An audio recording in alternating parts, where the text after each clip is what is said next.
नमस्कार, India daily live देख रहे हैं आप और मैं हूं आपके साथ Shivam Dubey. India daily live के बेहद खास बुलेटिन भारत डेली लाइव में आप सबका बहुत बहुत स्वागत। बुलेटिन की शुरुआत करेंगे और करेंगे पहली खबर की ओर। नई दिल्ली से बड़ी कूटनीतिक खबर सामने आई, जहां प्रधानमंत्री नरेंद्र मोदी ने राष्ट्रपति अनुरा कुमारा दिसानायके से मुलाकात की। प्रधानमंत्री मोदी ने इस मुलाकात को विशेष बताते हुए कहा कि यह अनमोल पड़ोसी के साथ दोस्ती और सहयोग को और मजबूत बनाने का अवसर है। दोनों नेताओं ने हाल ही में भारत श्रीलंका संबंधों में हुई प्रगति की समीक्षा की। मुलाकात में ऊर्जा कनेक्टिविटी, बुनियादी ढांचा, स्वास्थ्य सेवाएं, कौशल विकास, संस्कृति और नीति व्यवस्था जैसे महत्वपूर्ण क्षेत्रों में सहयोग के मौजूदा अवसरों पर चर्चा की गई।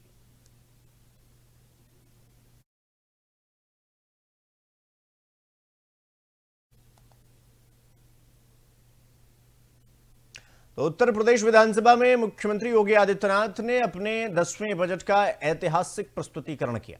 सीएम ने कहा कि यूपी में अब सब कुछ पारदर्शी है और डेटा आधारित रणनीति के जरिए विकास योजनाओं को लागू किया जा रहा है। उन्होंने बताया कि स्कूलों में शौचालय और यूनिफॉर्म अनिवार्य किए गए हैं। इंसेफेलाइटिस से होने वाली मौतें शून्य हो गई हैं और 86 लाख किसानों का 1 लाख रुपए तक का कर्ज माफ किया गया। सीएम ने कहा कि देश भर के बैंकर्स को यूपी पर भरोसा है और आर्थिक सर्वेक्षण के जरिए पहली बार राज्य की वित्तीय स्थिति का सही आंकड़ा पेश किया गया। उन्होंने कांग्रेस पर आरोप लगाया कि उसने भारत की छवि को खराब करने का प्रयास किया और विधानसभा में इस संदर्भ में स्पष्ट किया गया कि यूपी का वित्तीय प्रबंधन अब और मजबूत और उत्तरदायी है।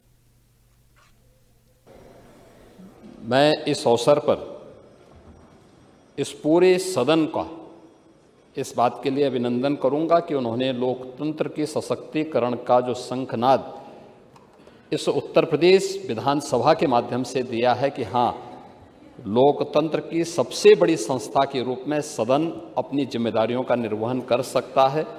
मैं इसके लिए सभी माननीय सदस्यों को भी हृदय से अभिनंदन करता हूं। मान्यवर, मैं धन्यवाद दूंगा जो सामान्य बजट 26-27 का मेरे सहयोगी वित्त मंत्री श्री सुरेश कुमार खन्ना जी ने इस सदन में प्रस्तुत किया था। इसमें अभी 2 माननीय वरिष्ठ सदस्यों का, नेता प्रतिपक्ष माननीय श्री माता प्रसाद पांडे जी का और वरिष्ठ सदस्य श्री शिवपाल सिंह यादव जी का भाषण मैंने यहाँ पर सुना है और अन्य मान्य सदस्यों के भी वक्तव्य को इस विधान भवन में ही अपने ऑफिस में रह करके मैं सुन भी रहा था और उसकी प्रतियां भी मंगवा करके मैं देखता था। अच्छा लगा मुझे कि काफ़ी सदस्यों ने इस पूरी चर्चा में भाग लिया। अगर मैं बताऊं तो वित्तीय वर्ष जो हमारा बजट आया था, इस बजट में सत्ता पक्ष के 109 माननीय सदस्यों ने, प्रतिपक्ष के 58 माननीय सदस्यों ने, कुल 167 समेत अगर मैं देखूं तो लगभग 169 माननीय सदस्यों ने इस पूरी चर्चा में प्रतिभाग किया है। अनुदान की मांगों को भी लिया जाए तो इस पूरी चर्चा के दौरान सत्ता पक्ष के 21 माननीय सदस्यों ने और 15 प्रतिपक्ष के माननीय सदस्यों ने अनुदान की मांगों की इस सार्थक चर्चा को आगे बढ़ाने में अपना योगदान दिया है। मैं इन सभी को हृदय से धन्यवाद देता हूं। मैं देख करके आश्चर्य कर रहा था और मुझे लगता था कि नेता प्रतिपक्ष उम्र के हिसाब से आंकड़ों में घालमेल नहीं करेंगे। एक बार तो उन्होंने ऐसा प्रयास किया था कि कभी कभी संगत का प्रभाव होता है, तो मुझे लगा कि ऐसा लगता है कि चच्चों का प्रभाव भी आप पे आ गया है। और वो प्रभाव इस बात को आ गया जब आपने कहा कि राजकोषीय घाटा आपका जो है वह इतना ज्यादा है, आप उत्तर प्रदेश पे उधार इतना ज्यादा है। मुझे लगता है कि वह सच नहीं था। तो वित्त मंत्री जी ने तत्काल अपने प्रतिक्रिया वहां पर व्यक्त कर दी और उन्होंने इस बात को कहा कि नहीं, ऐसा नहीं है। और दूसरी तरफ आज एक शर्मनाक घटना भारत मंडपम में करने का प्रयास कांग्रेस के युवा संगठन ने करने का प्रयास किया है। पूरी दुनिया के अंदर भारत की छवि को खराब करने का कुत्सित प्रयास हुआ और हम इसकी निंदा करते हैं। यह बहुत ही शर्मनाक घटना है कांग्रेस के लोगों के द्वारा, कांग्रेस के नेताओं का ये, यानी देश की कीमत पर ये लोग खिलवाड़ करना चाहते हैं। राजनीति होती है, आरोप प्रत्यारोप होते हैं, लेकिन हम देश की कीमत पर सौदेबाजी करें, देश की छवि के साथ खिलवाड़ करें, जहां 100 से अधिक देशों के लोग भागीदार बन रहे हों, वहां पर इस प्रकार के उत्पात मचा करके अराजकता फैलाने का प्रयास असह्य है। और मुझे लगता है कि हर भारतवासी को इस घटना की निंदा करनी चाहिए, भर्त्सना करनी चाहिए, और जो भी इसके पीछे है उसके खिलाफ कठोरतम कार्रवाई की जानी। तो अगली खबर देहरादून से है, जहां उत्तराखंड के मुख्यमंत्री पुष्कर सिंह धामी ने कांग्रेस पार्टी पर तीखा हमला किया। उन्होंने सोशल मीडिया प्लेटफॉर्म एक्स पर लिखा कि इंडिया एआई इंपैक्ट समिट 2026 में कांग्रेस द्वारा किया गया नाटकीय प्रदर्शन विश्व समुदाय के सामने भारत की छवि धूमिल करने का प्रयास था। मुख्यमंत्री ने कहा कि कांग्रेस ने एक बार फिर साबित कर दिया कि वो राष्ट्रीय सुरक्षा के लिए खतरा है और देश के दुश्मनों के एजेंडे को आगे बढ़ा रही है। धामी ने हालिया व्यापार समझौतों और ऑपरेशन सिंदूर, गलवान जैसे मुद्दों पर सवाल उठाने के लिए भी कांग्रेस की आलोचना की और लगातार कांग्रेस की इस हरकत को लेकर बीजेपी के तमाम नेता कांग्रेस पर हमलावर हैं।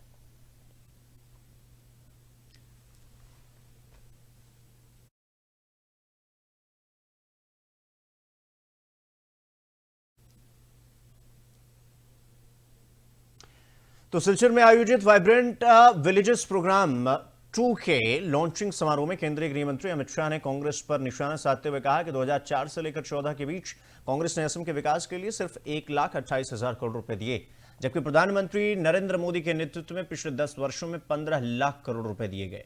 उन्होंने कहा कि असम के लिए नई इंडस्ट्रियल पॉलिसी लाई गई और आने वाले समय में असम विकसित राज्य की श्रेणी में शामिल होगा। शाह ने कहा कि सीमा पर बसे गांव भी देश के बीचों बीच बसे गांव जितने विकसित हो, सरकार का ये लक्ष्य है। मित्रों, ये कांग्रेस वाले विकास की बात करते हैं। मैं आपको बताने आया हूं, 2004 से 14 में कांग्रेस ने असम के विकास के लिए सिर्फ 1,28,000 करोड़ रुपया दिया था। जोर से बोलो, कितना दिया था?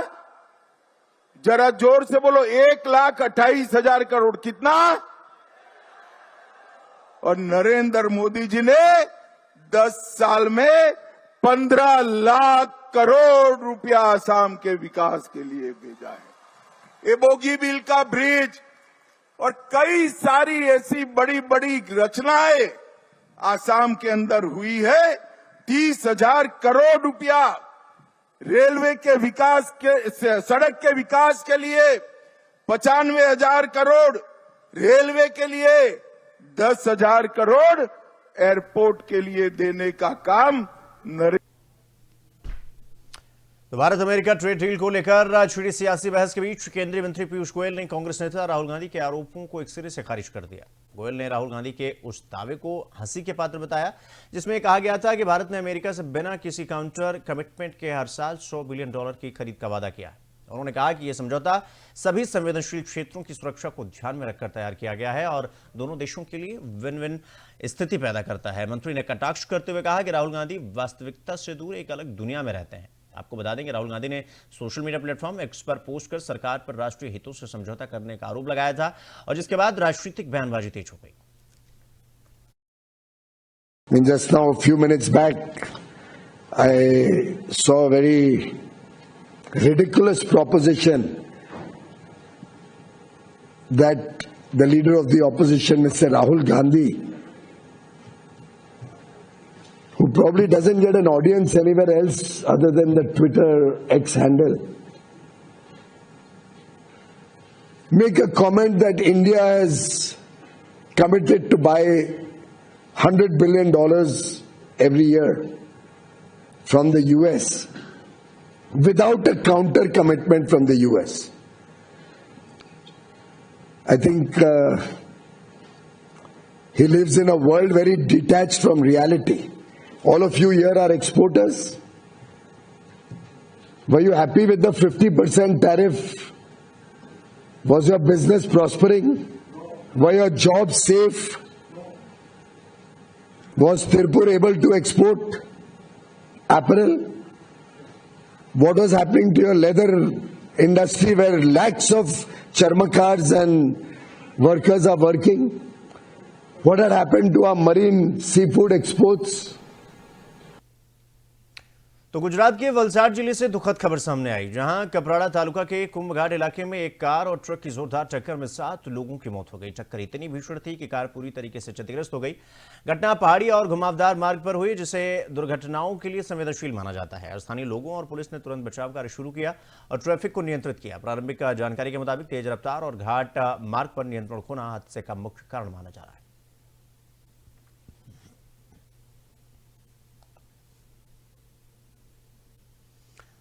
तो रुक करेंगे अगली खबर की ओर। अगली खबर रायबरेली से है, जहां समाजवादी पार्टी के प्रमुख अखिलेश यादव ने उप मुख्यमंत्री ब्रजेश पाठक के हालिया बयान पर तीखा पलटवार किया। उन्होंने सवाल उठाया कि अगर किसी को अपमानित किया गया है और दोषी पापी कहलाएंगे कि नहीं कहलाएंगे, तो दोनों उप मुख्यमंत्री मिलकर सजा क्यों नहीं दिला पा रहे हैं। अखिलेश ने कहा कि अगर 2 दिन में सजा नहीं दी गई और मुख्यमंत्री जापान चले जाते हैं तो क्या उप मुख्यमंत्री धरना देने जापान जाएंगे। इसके अलावा उन्होंने भाजपा की कथित लव स्टोरी पर भी निशाना साधते हुए कहा कि पहले ब्राह्मण समाज को अपमानित करने वाली फिल्में बनाई गई थी और अब वही मॉडल जारी है। अखिलेश यादव ने भाजपा पर जनता और समाज के प्रति गैर जिम्मेदार रवैया अपनाने का आरोप लगाया। ये लगता है कि शिखा और हमारे बटुकों का अपमान हुआ है और जिन्होंने उनके साथ इस तरह का व्यवहार किया उनको पाप मिलेगा और पापी कहलाए जाएंगे। तो फिर सजा क्यों नहीं दिलवा रहे हैं? आखिर क्या वजह कि दोनों डिप्टी सीएम मिलकर के सजा नहीं दिला पा रहे हैं? और अगर 2 दिन सजा नहीं दिला पाए तो मुख्यमंत्री जी चले जाएंगे जापान। तो हमारे डिप्टी सीएम क्या जापान जाएंगे धरना देने? यादव जी की लव स्टोरी फिल्म का विरोध हो रहा है, उसको किस तरह से देख रहे हैं? भारतीय जनता पार्टी ऐसी ही लव स्टोरी बनाती है। ये सब भारतीय जनता पार्टी की लव स्टोरियां हैं। याद कीजिए, पहले ब्राह्मण समाज को अपमानित करने के लिए कौन सी फिल्म बनाई थी? ब्राह्मण समाज को अपमानित करने के लिए कौन सी फिल्म बनाई थी? उसका नाम भी हम नहीं ले सकते। जो समाज ईमानदार है उसको बताइए क्या कहा जा रहा था। अब इन्होंने ये कर दिया। हमारे पूजनीय उनके साथ व्यवहार कैसा हुआ, पूजनीय शंकराचार्य जी के साथ। अब सुना है कि जापान जा रहे हैं। किसी इनके संगी साथी चापलूस को जापान जाना था, उसने कहीं ये कह दिया कि वनस्पति वहाँ बहुत अच्छी मिलती है। उसी वनस्पति के चक्कर में लगता है घूमने जा रहे हैं। ये लगता है कि शिखा और हमारे बटुकों का अपमान हुआ है और जिन्होंने उनके साथ इस तरह का व्यवहार किया उनको पाप मिलेगा। रुक करेंगे अगली खबर की ओर। बीकानेर में पूर्व नेता प्रतिपक्ष राजेंद्र राठौर ने भारतीय जनता पार्टी के कार्यकर्ताओं की बैठक में हिस्सा लिया और बैठक के बाद पत्रकारों से बातचीत में उन्होंने बताया कि देश के प्रधानमंत्री 28 फरवरी को अजमेर की ऐतिहासिक धरती पर विकास कार्यों का लोकार्पण और शिलान्यास करेंगे और इस अवसर पर पूरे राजस्थान से पार्टी के कैडर कार्यकर्ता हर बूथ से 3-3 प्रतिनिधि सभा में शामिल होंगे। उन्होंने ये भी बताया कि प्रधानमंत्री नियुक्ति पत्र वितरण का काम जारी रहेगा, यानी कि वो करेंगे, जो मदन लाल शर्मा की सरकार की पारदर्शी भर्ती प्रक्रिया का हिस्सा भी है। और इसके साथ ही पंचायत और स्थानीय निकाय चुनाव को लेकर पार्टी ने अपनी तैयारियों को भी तेज कर दिया है। सबसे लोकप्रिय नेता और देश के प्रधानमंत्री 28 तारीख को अजमेर की ऐतिहासिक धरा पर आ रहे हैं। पूरे राजस्थान से भारतीय जनता पार्टी का कैडर कार्यकर्ता, हर बूथ से 3-3 कार्यकर्ता उनके सभा में रहेंगे। उसी की तैयारी के लिए बताए हैं। 25,000 करोड़ से ज़्यादा के विकास के कार्यों का लोकार्पण और शिलान्यास, और इतने ही लोगों को जो बदनलाल जी की सरकार ने पारदर्शी तरीके से नौकरी देने का सिलसिला प्रारंभ किया है, उसमें नियुक्ति पत्र बांटने का काम प्रधानमंत्री जी करेंगे। दूसरी ओर पंचायत और स्थानीय निकाय के चुनाव के अंदर पार्टी ने अपनी तैयारियां तेज कर दी है। उसी निमित्त पार्टी के प्रमुख कार्यकर्ताओं से मिलकर इसमें किस प्रकार हम तो नागपुर में राणा प्रताप नगर पुलिस ने दिन में जूस की दुकान चलाने वाले शख्स सहित 4 आरोपियों को गिरफ्तार किया है। दरअसल जो रात के समय बीएसएनएल ऑप्टिक फाइबर और इलेक्ट्रिक उपकरणों की चोरी में लिप्त थे। तकनीकी साक्ष्यों और गुप्त सूचना के आधार पर पुलिस ने जाल बिछाकर आरोपियों को पकड़ा। जांच में पता चला कि गिरोह का एक सदस्य दिन में दुकान चलाकर इलाके की रैकी करता और रात में अपने साथियों के साथ चोरी की वारदात को अंजाम दिया करता था। आरोपियों के कब्जे से लगभग 170 electric detonator, Cordtex connector wire, BSNL की ऑप्टिक फाइबर केबल और अन्य उपकरण बरामद हुए, जिनकी कुल कीमत करीब 14,35,600 रुपए बताई जा रही है। सभी आरोपियों को न्यायालय में पेश कर आगे की कानूनी कार्रवाई शुरू कर दी गई। प्रतापनगर पुलिस स्टेशन के अंडर में हमने कल एक मोटी कार्रवाई किया है। तो उसमें हमको एक गैंग ऐसे मिला है जो बीएसएनएल का जो केबल्स है वो चोरी करता था।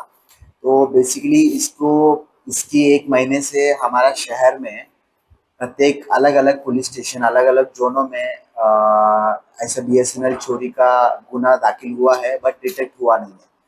तो कल हमारा प्रताप नगर एंड हमारा बजाज नगर में भी ऐसा गुना दाखिल हुआ है। फिर जैसे हमारा प्रताप नगर में हमको ऐसे इंफॉर्मेशन आया, हमारे टीम ने वर्क करना शुरू किया।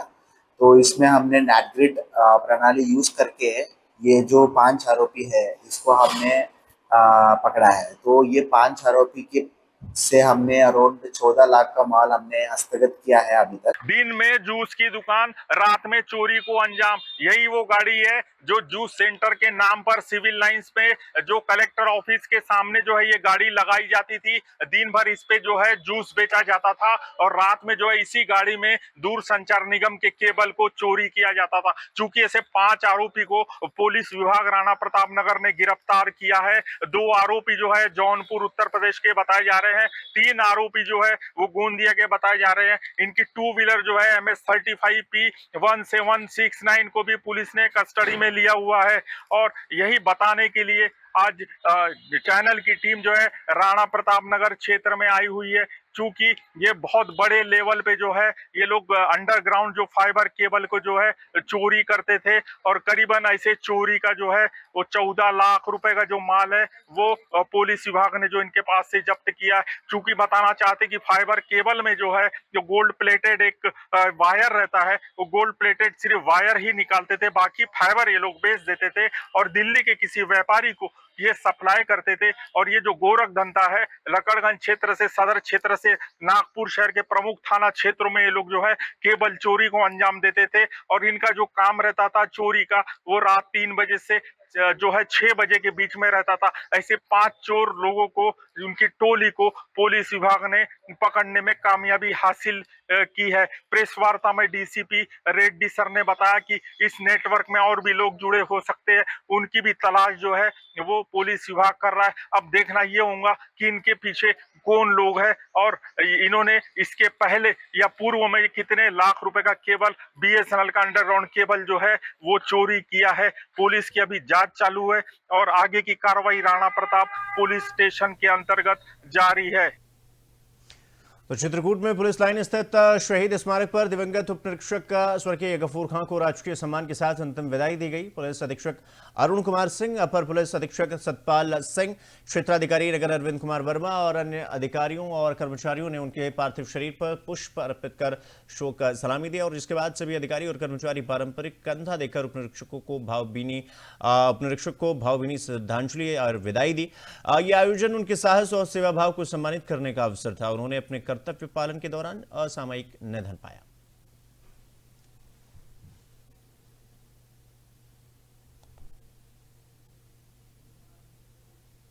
तो चित्रकूट के भरतकूप स्थित भरत मंदिर में चोरों ने हाथ साफ कर दिया और इस घटना में भगवान श्री राम, माता सीता और भरत, शत्रुघ्न और लक्ष्मण जी के चांदी के मुकुट चोरी हो गए। मंदिर प्रशासन ने इसकी जानकारी भरतकूप थाना पुलिस को दी, जिसने तुरंत मामला दर्ज कर जांच शुरू कर दी। पुलिस आसपास लगे सीसीटीवी कैमरों और अन्य सुरक्षात्मक उपायों की मदद से आरोपियों की तलाश कर रही है। यह घटना मंदिर और श्रद्धालुओं के बीच चिंता का कारण बनी है।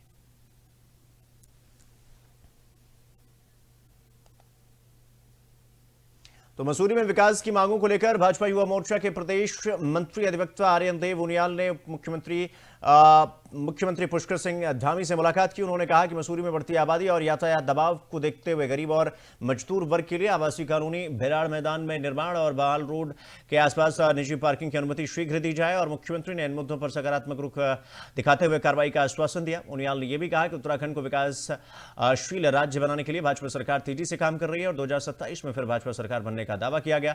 उन्होंने कहा विपक्ष पर कटाक्ष करते हुए कहा कि कांग्रेस नेतृत्व संकट में है जबकि भाजपा के कार्यकर्ता हर बूथ पर मजबूत है। मैं माननीय मुख्यमंत्री से समय लिया था और हमारे प्रदेश के युवा यशस्वी मुख्यमंत्री है, उनसे मैं मिला, उनसे मैंने भेंट करी और 5 सूत्रीय एजेंडा दिए।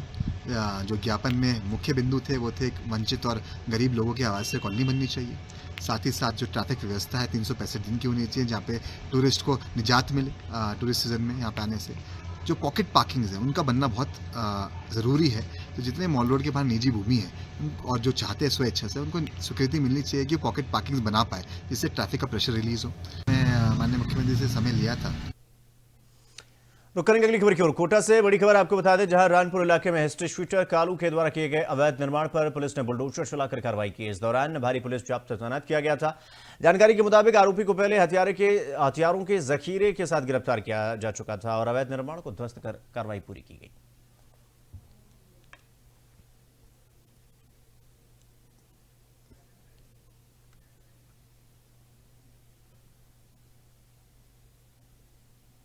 तो इसी खबर के साथ बुलेटिन में फिलहाल इतना ही, लेकिन देश और दुनिया की तमाम बड़ी खबरों को देखने के लिए देखते रहिए इंडिया डेली लाइव और मुझे दीजिए इजाजत। नमस्कार।